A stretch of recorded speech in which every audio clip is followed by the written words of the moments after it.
Happy spooky season and welcome to Hold Up, the show where we dive deep inside your childhood nostalgia, pull the movies from your past to see if they truly hold up. Today, I'm holed up with two Subway Hot Take Hotline individuals themselves, Kyle and Andrew. I hope we don't sound like shit. It kind of sounds like shit from my end, so apologize to our thousands of listeners. Thousands upon thousands. It's no different than any other week. I'm sure that they'll be okay with the quality. Andrew's out of the office today, and Kyle is always out of the office as he's located on the moon, also known as Chattanooga, Tennessee. Don't tell people where I live. I don't want people to know where I live. Kyle, I thought you were located on Atlas 3I. That is true. I am located on that moving foreign body going throughout our solar system very soon. Good reference, Andrew. Nice job. Yeah. Thank you. Thought it was timely. It was timely. I will give you that. Andrew wins the timely award of the day. Good timely tradition. Nice job. If we ever come around to the point of getting that as an award, we'll make sure we get you one. I'm going to consider it a real award. I don't really care what you say. You won't have dominion over my life, so it's a real award. Okay. This is good. Speaking of awards, we're going to give some people some horror recommendations for the Halloween season, right, Andrew? We're going to try. No guarantees. I may suggest a movie that isn't horror, and at that point, you can insult me ferociously, and I'll try again. But, yeah, we'll give it a go. Yeah, it's I all will. Subjective. It's literally all subjective. Yeah. Yeah, so if I suggest under certain parameters, that's a horror movie to a lot of people, including me. Well, we've got some categories we're going to run through for everybody. We did this last year, so if you want to check out what we recommended last year, you can just go to our Instagram, scroll down a ways, and you'll see our recommendations. And now this year, we're going to try to give you something new. We're going to start it off with the category of classic horror. Kyle, do you want to lead us off? Yeah. Classic. Wow. This is, when we say classic, we're talking about movies before the year 2000. So we're not going to be reviewing anything for those years past that ancient date of 2000. So I'm going to go with Nosferatu. Classic. That one came out a couple of years ago. Not even so. Not the Robert Eggers, Andrew, the one that we watched. You need to specify. You need to specify. He didn't need to specify because we were talking about the classic category. We knew exactly where he was going. Well, he needed to specify because most people are going to think of the Robert Eggers film. I'm just saying, you need to specify. I don't think they will. So this movie came out, I believe, in the 20s or 30s. I think it was 1925. I think it was almost 100 years ago. Very long time ago. And I would say this is where one of the films that was more mainstream that kind of shaped the horror genre in general. The cinematography in it is very well done. The movie magic is very well done. Acting in it for a silent film is superb. There is a movie where it's dubbed over with a score. I don't think that's as good. It's not really for me. Some people might like it, but I think it's a good, solid entry for the classic movie. Again, you'll be entertained if you like visual horror. I don't know if you knew this, but Bram Stoker's widow sued that company and tried to burn all the copies because it is basically the first Dracula. And she was unsuccessful. Some of the movies survived, and that's how we got Nosferatu today. But we almost lost it to time. It almost was just a forgotten film, but it stood the test of time. SpongeBob. Thanks to SpongeBob actually did make it popular. That is a true statement. Absolutely did. At least to kids our age. So the guy who plays Nosferatu, Count Orlok, is Max Schreck, and he was somebody who very much embodied how that creature himself looks. That's a good one. Andrew, do you want to attempt your classic now? I'm going to do The Birds by Alfred Hitchcock. That's a good one, too. It's about birds that attack people, essentially, in the San Francisco Bay Area, but there's kind of like a sinister or even like a paranormal reason behind it all. Some of it's a little dorky, and obviously it was 1963, so like the effects, practical effects weren't as great as what they would be now, but they were practical effects. So it was, it was a feat to be had at the time. And again, it was one that I watched, when I was a kid. So it had a lasting effect on me. it is creepy. Like, getting attacked, like children getting attacked by like seagulls, or like being like tormented by creatures that we have no control over, that you think of as ordinary animals that we have really no connection with, other than the fact that we share this planet with them, attacking us unprovoked. I don't know. It's a Hitchcock classic. You could always go with like Psycho or something like that, but I feel like this is a good consolation when picking a Hitchcock classic. So The Birds. I mean, there are certainly worse ones, but I do think The Birds is definitely one where it's something that could even happen nowadays. That like if some virus took hold of, which could very well happen, or a fungus or something took a hold, and like birds are definitely like a group of animals that they flock together. They have a group mentality for the most part. And they literally they have the higher ground. Like, we can't fly. How do we control them? If that group or sect of animals like turned on us, like what the hell do we do?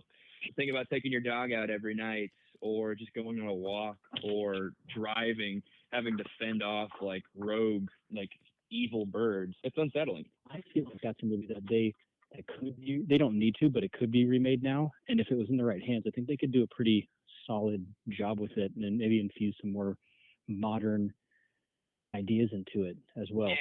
Yeah.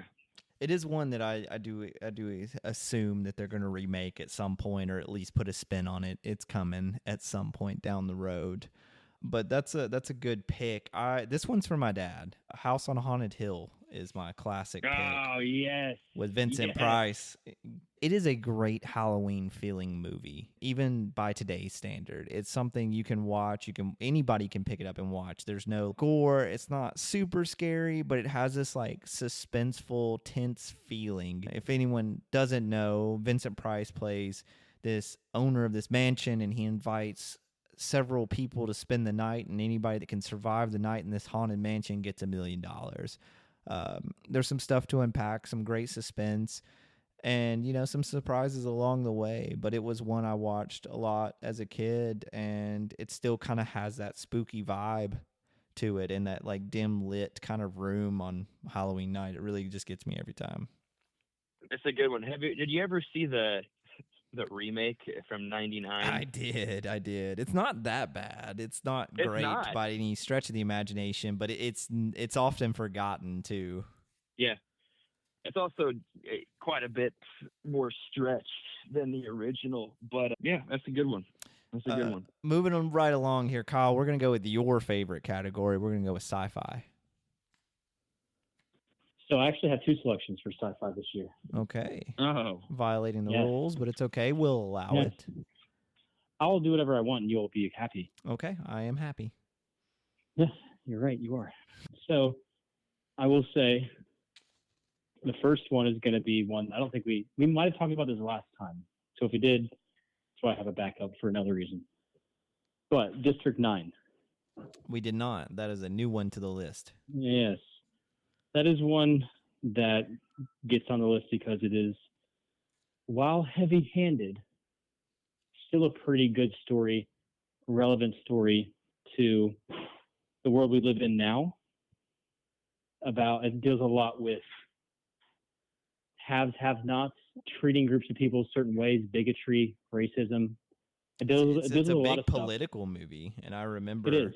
It shocked me when I first saw it because I didn't kind of know what I was seeing, but it had a lot of political standing and made me leave the theater with a lot of thought. Yeah, it's a very thought-provoking movie, which I thought was very, for what you could watch that movie just for the sci-fi and be completely taken by that, because the sci-fi in that movie is very well done. The CGI is very well done. The acting is very well done. There's a number of people in it that were like very not necessarily super well-known actors that just blew it out of the park. The aliens in that are really good. The story's good.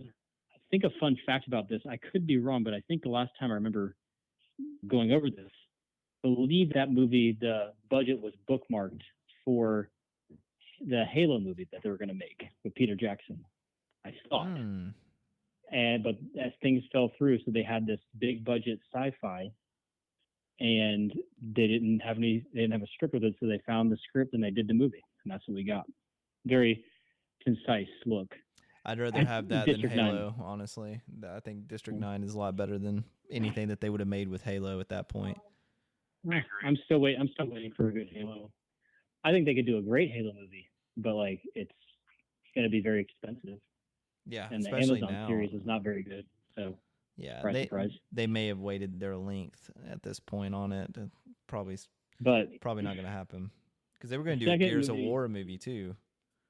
Oh, thank God they didn't do that. Yeah. No, I can't stand that series. But the second movie would be King Kong, a Peter Jackson movie. Another Peter Jackson movie. I love it though. So I thought that was a very, very well done, but very tedious movie. But it has just about everything you need in it. It's got it's a very long sci-fi movie. It's about 2.5 hours. 2 hours 15 minutes long. It's almost 3 hours. Very long movie. Very good acting in it. Adrian Brody's in it. Jack Black is in it. Or what's her face? I don't think it was Nicole Kidman. Naomi Watts, I think, is in it. There's a lot of big people in that. Andy Serkis is in it. I do enjoy that movie because I enjoy Peter Jackson's take on King Kong, because King Kong is a classic monster, classic kind of in that kaiju realm. He was like almost like the Americanized Godzilla.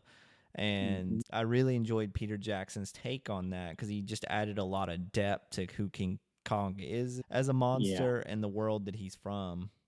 It makes it more complicated. It makes it a less straightforward villain hero and more of like I identify with this. This is an animal.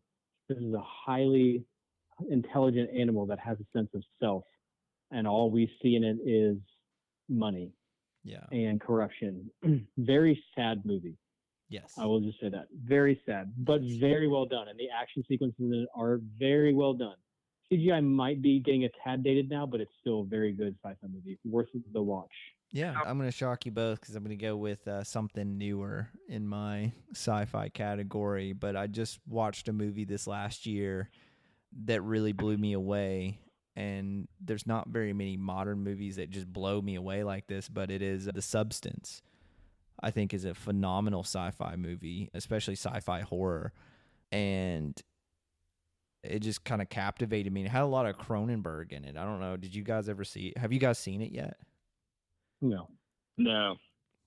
It's worth a watch. I kind of went in blind on it, not knowing as much, and I think that really helped. So I won't spoil too much into it, but it does deal with aging and the perception that we have on women's bodies and how that can kind of drive them to do different things and even some really fucked up things to kind of preserve their youth. So very good movie, just great all the way around. So The Substance is my sci-fi pick.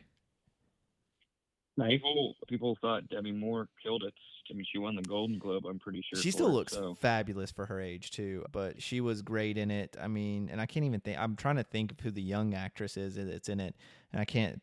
Margaret Qualley. Yes, she does a great job. It's a great movie. So if you haven't seen it and you love sci-fi, you love horror, that's one that you have to watch this holiday season. Andrew, what about you? What you got for sci-fi? I'm gonna go with one from familiar lore. I'm gonna pull Alien Covenant. Okay. Not Prometheus, but Covenant. A lot of these. That one's like a lot of critical pan to it too.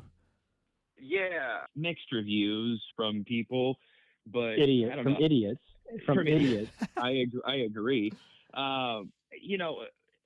We've seen a lot of alien movies, in my opinion, in the past 10, 15 years that really just were solid all around. Yep.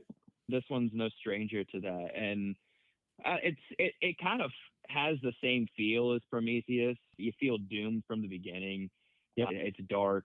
It hits all the spots for everything you want in an alien movie, and the ending to me is what just gave me chills and really fucked with me, because at the end she's going into cryo sleep, and David, who is supposed to be, it's David, right? Yep. It's supposed to be their helping sense, but then it's as she's being put under, she realizes it's not David, but what's his name, Kyle? What's the other the other guy is. I can't remember his name. I can't remember. He's essentially he's the same. It's the same guy. It's the same dude played by Michael Fassbender plays both roles, but it's the same synth model. But one of them has been imbued with a programming favorable to Weyland. Yeah. And he's doing his bidding essentially, and they obviously can't tell the difference between these two synths. One of them has a sense of identity and has dyed his hair white, and that would be David. The other one, I can't remember his name, but David's the one who is causing all the problems, and he is essentially trying to bring back the aliens for the corporation in that movie. He's trying. His whole sole purpose is to make sure the alien survives as the perfect weapon for the Weyland-Yutani Corporation going forward.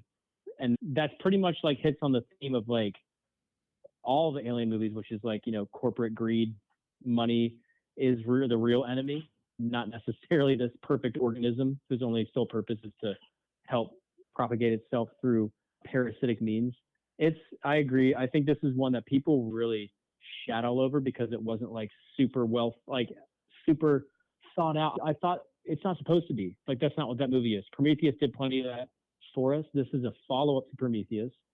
Leave it there. It doesn't need to be anything crazy. And it is a good movie. It's solid, acting solid. Some of the death scenes in it are very well done, I would say. Some of the best alien horror that is around.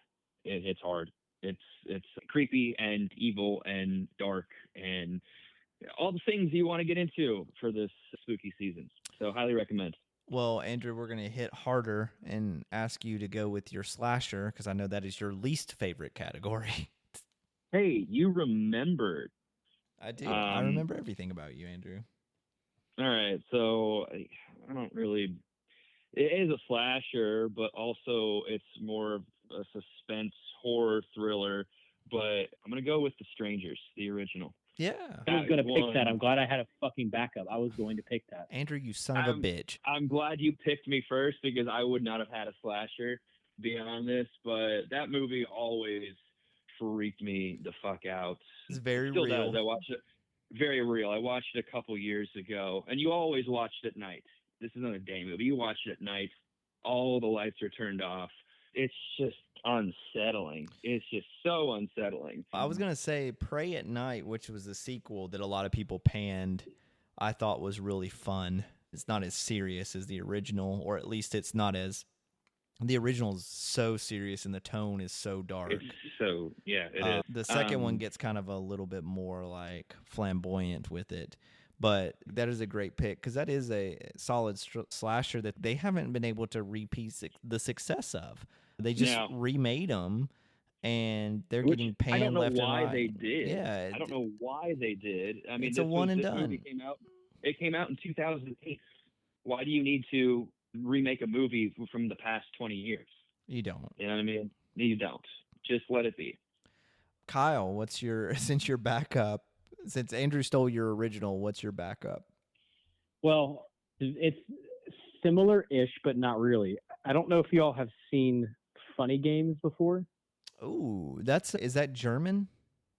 It was, I believe it was originally a German original film, German. I believe at first it was German, but then it was adapted for the United States. And Andrew, if you haven't seen this one yet, I really, really recommend it. Chase, if you haven't seen it, it's on my list. Shut up. I'm not done talking yet.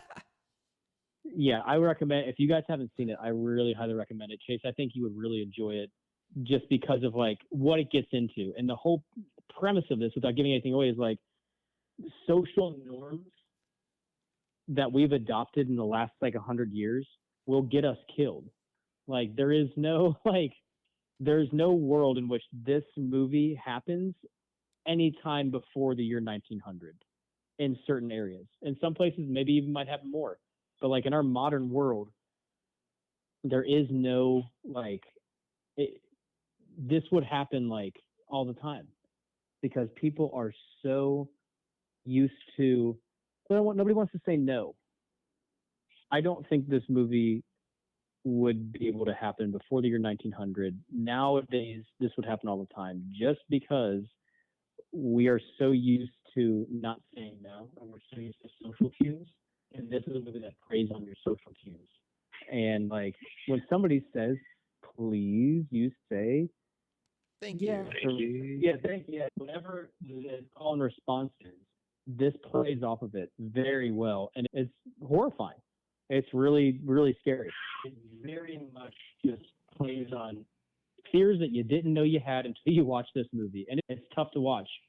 I think you guys would love this movie, and if you're listening, I think you guys would love this movie. I will add this to you, Kyle. I know a lot about this movie without ever seeing it. It's on my list. I need to watch it, but I do know it gets the low ratings because of its brutality, and that's unfair because it is supposed to be like a horror film, and people need to not watch horror films and get like grossed out or shocked and get upset because that's what they're going for. That needs to stop. Yep. I'm going to throw one your way. I don't think either one of you have seen. This is kind of like a deep cut that I watched when I was a kid. No, I wasn't really a kid, but in high school. It's Behind the Mask of Leslie Vernon. Have you either one of you seen it? No. Nope. Haven't heard of it either. It is hilarious. So it's basically a mockumentary where they follow this serial killer and they're interviewing him before his big like murder spree. And he's telling them of all the cardio training he does, showing them like all the stuff he has to do to prepare for having a legacy is what he calls it. He's like, I want to be just like Michael and Jason.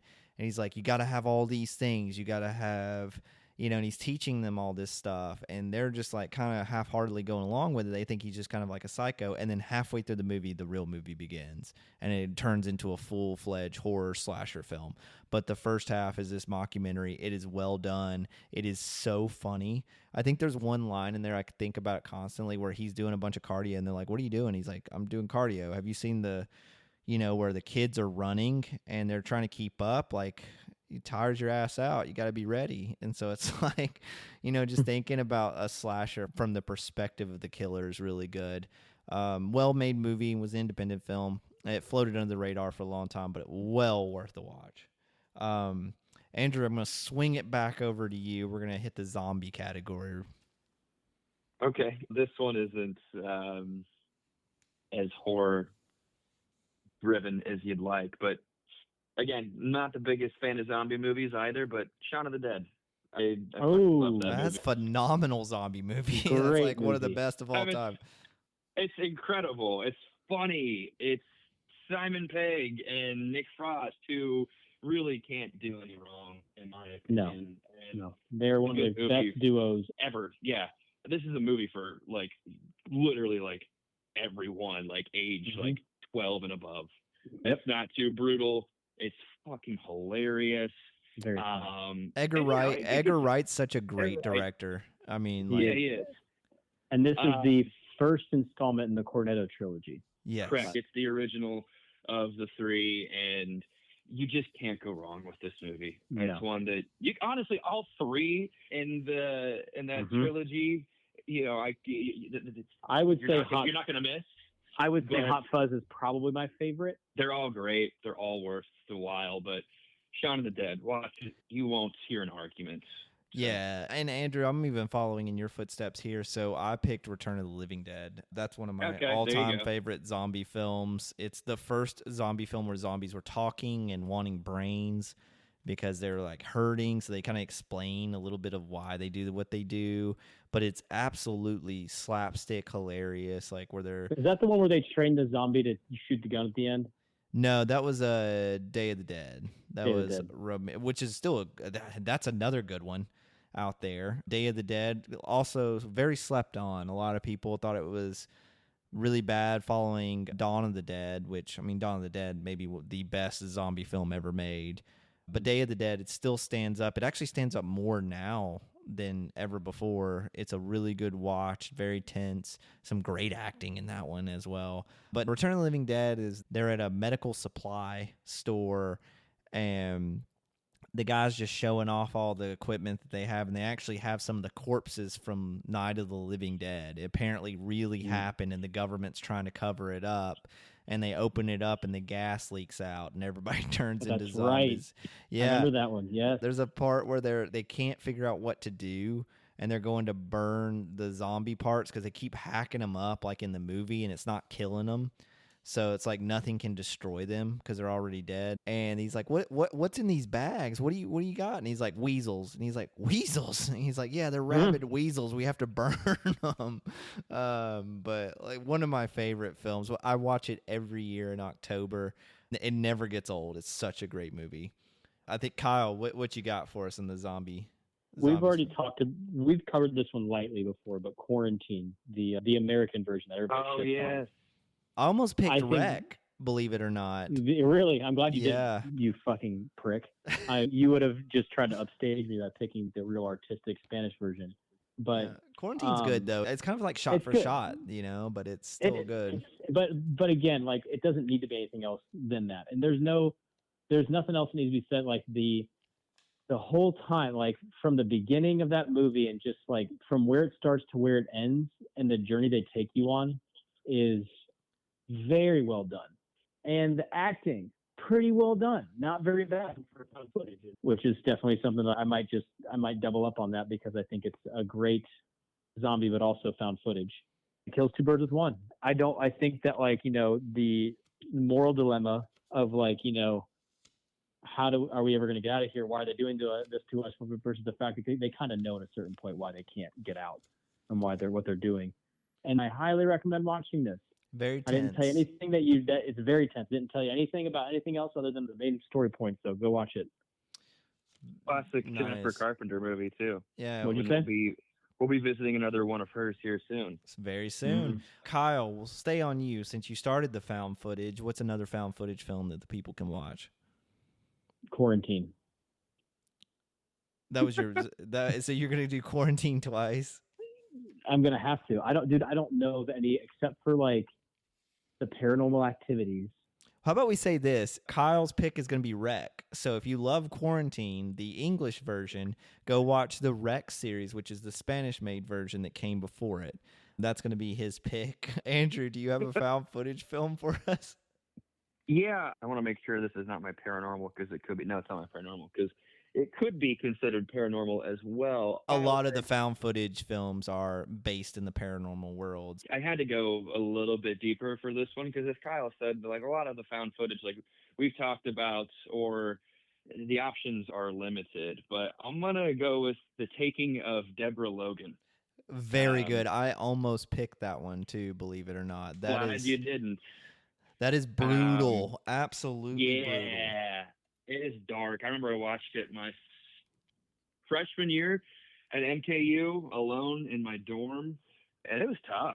Like it's dark, man. Like it hits everything. It's essentially just about a woman who has dementia and it's progressing worse. And I don't know what world or why you'd allow someone to document your life at that point, but she did, and it just gets fucking twisted and evil, and it's tough to watch, but it's a good one. Yeah, it's one that people I don't think have seen as much as they should have. It's one that people should know about that they don't. I should say. Definitely dealing with an evil disease too, and that's kind of the whole metaphors come in. I actually have one that I think, Andrew, you would love, and I challenge you to watch it this October. But one of my found footage picks, this one's for you, Leif, is Lake Mungo. Have you guys seen it or heard of it? No. I've heard of it, and when I was doing my research, just to, fire up the brain cells and get to critical thinking, Lake Mungo is one that I saw when I was doing searches on like Reddit and stuff. I haven't seen it. I don't know anything about it, so please, Chase, take it away. You should know very little going into this movie. I think it works way better that way.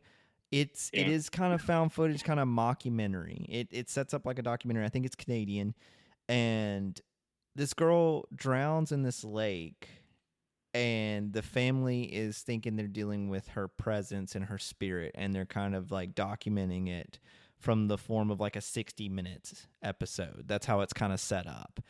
It's very well done. It is very tense, and it throws a lot your way and turns the tables on you at the end. It is a little bit of a slow burn, so be prepared for that. But Andrew, I think you would very much love it. I do think it falls more into the suspense thriller category, but there is that paranormal element to put it in horror as well.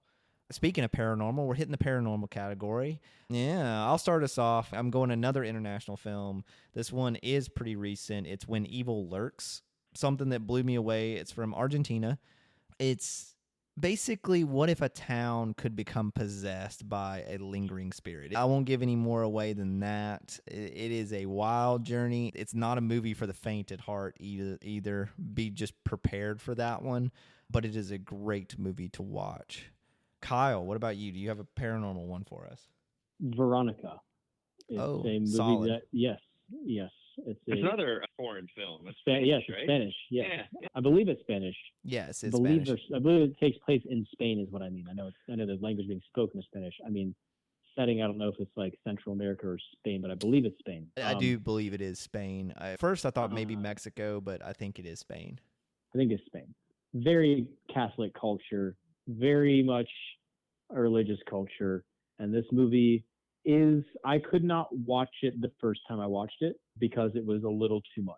And that's saying a lot. I had to actually wait until Andrew came to visit me in Chicago. And I think we both kind of walked away from that like, wow, okay. Yeah. It's a lot. It was a lot. It's a heavier paranormal movie that deals with, paranormal. I don't want to give too much away, but like Ouija board. People play with Ouija boards at the wrong time. That's all you need to know, and that never ends well. But it certainly doesn't in this one. But it ends in a way that just absolutely guts you. So that's what also makes this hard to watch, because it's like it deals with loss, it deals with being tricked, it deals with coming of age, loss of. Yeah, I don't want to give too much away, but this is a very high up there. Watch it if you haven't seen it and you really want to be scared. That movie, it should scare you. It's not necessarily a jump scare. It is a very unrelenting, miserable scare. Like looking at all these movies that we've listed, we all have like a type of horror. We're not big into the jump scares. I will say that we're big into like mood, atmosphere, and tension. Mm-hmm. Yeah, there are some good. I know people shit on them, and I think that they don't understand what true good things are. They're also probably the people that don't like chocolate or vanilla. They probably only like cinnamon. And you're a fucking idiot. You're wrong. And this is not the podcast for you, so go elsewhere. But like, But he's also just kidding. If you're willing to like pay money on our Patreon and keep the podcast alive, remember we're doing this free. You can, if you Patreon and you subscribe for $5 a month, I will let you tell me how wrong I am with fan mail, and I'll read it in front of everybody. Just knowing that you're paying me to do that. Fine, go for it. But you're wrong. Like, you are inherently wrong. We'll bring you on the show to debate with us. You're wrong. All right, there you go. There you had it, everybody. So if you want to go to our website and launch a tirade towards Kyle and how you're feeling about him, I know one person would love to get on here and just bash you over the head with like a frying pan or something. If you think I'm wrong, come in here and eviscerate me with your words. Andrew, what about your paranormal movie? So again, there's plenty that I could have picked from that would have been obvious or like, oh yeah, duh. But I went a little bit deeper. This is one that was inspired by a book, which was then inspired a long-running play on the West End. It's called The Woman in Black. The play in England I saw when was this Daniel Radcliffe? Yes, it was. That's the movie, but he's talking about the play that they did on the West End. The play was one of the longest running plays on the West End, and it was done by two people, and they played every single character, from horses to animals to barkeeps to everything. Each actor played every single character, and it follows this young clerk who is in a law firm, but he's instructed to go up to this place called Criffin Griffith, England, which is like on the far northeast side, the middle of nowhere, like in the swamps and marsh. It's completely desolate and completely separated from the rest of the country, essentially. But he has to go through, the will and other things of this dead lady's belongings, the Eel Marsh house. And people don't want to help him because at this house, it's haunted by this woman, essentially, who lost her child and has not moved on to the afterlife. And essentially kills other children in the village and anyone who comes in contact with her. And Daniel Radcliffe's character, I think his name's Arthur Kipps, has to deal with living and staying in this terrifyingly haunted mansion for like 3 days on an island off the coast that deals with the rising of the tides and the fact that no one wants to help him or, see it through. And it's dark. It's a little bit off the cuff. It's not as good as the play itself, but it's still pretty darn good for an on-screen adaptation, and it'll fuck you up. It's pretty dark. Nice. Well, I think that's everything. I think that kind of wraps us up there. So, it's time for everyone to go out into the world and watch these movies. And then again, you can always follow us on Instagram, send us hate mail or send Kyle hate mail through our website. I know or send lewd pics, whatever you need to do to vent yourself. But make sure you watch these movies because we are the authority in horror movies and Halloween season. And as the authority, our next episode, what are we hitting, Andrew? The Exorcism of Emily Rose. Woo! I know that one's been highly requested too, so 'tis the season. Has it actually? Yeah, I've had several people ask me about that one. That makes me happy. I'm glad people are on board with that. Yeah, we're finally going to get to it. So next week, that's right, October, we are hitting an episode each week. And next week, we are hitting The Exorcism of Emily Rose. We'll see you all next time.